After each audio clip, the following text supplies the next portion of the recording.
मुझे लगता है महाभारत एक पूर्ण न्याय शास्त्र है और चीरहरण उसका केंद्र बिंदु। इस चीरहरण प्रसंग के बाद की पूरी कथा इस घिनौने अपराध के अपराधियों को मिले दंड की कथा है।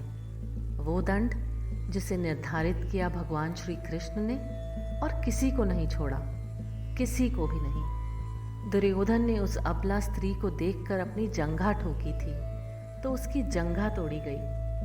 दुशासन ने छाती ठोकी तो उसकी छाती फाड़ दी गई। महारथी कर्ण ने एक असहाय स्त्री के अपमान का समर्थन किया तो श्री कृष्ण ने असहाय दशा में ही उसका वध कराया।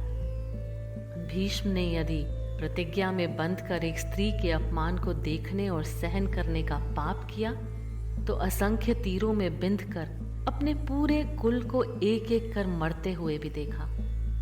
कोई बुजुर्ग अपने सामने अपने बच्चों को मरते हुए नहीं देखना चाहता, पर भीष्म अपने सामने 4 पीढ़ियों को मरते देखते रहे। जब तक सब देख नहीं लिया तब तक मर भी न सके। यही उनका दंड था।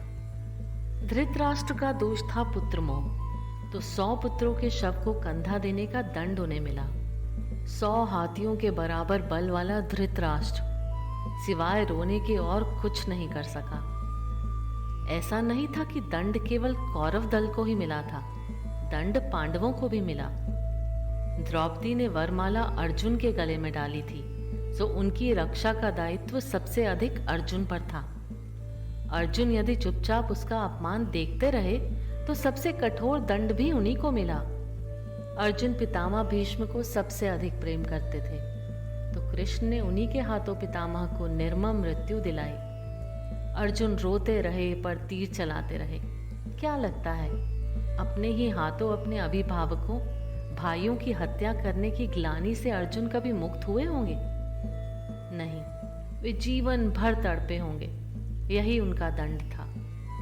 कठिन से कठिन परिस्थितियों में भी सत्य और धर्म का साथ नहीं छोड़ने वाले युधिष्ठिर ने युद्ध भूमि में झूठ बोला और उसी झूठ के कारण उनके गुरु की हत्या हुई।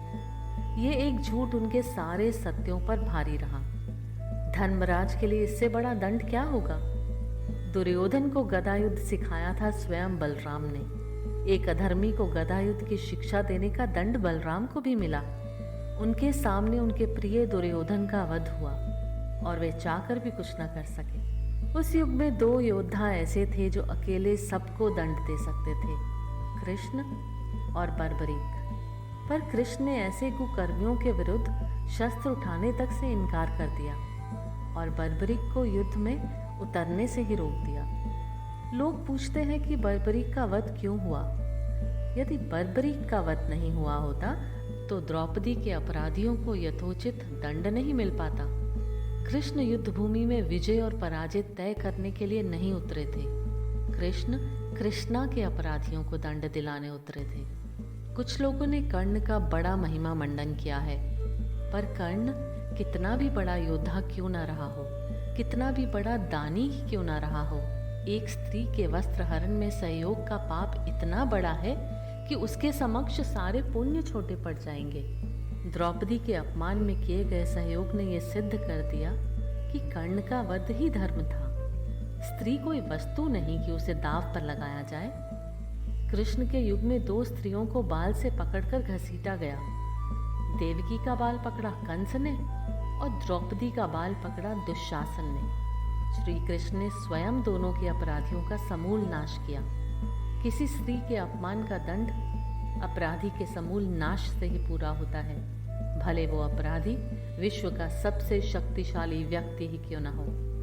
यही न्याय है, यही धर्म है और इस धर्म को स्थापित करने वाला भारत है, सनातन है।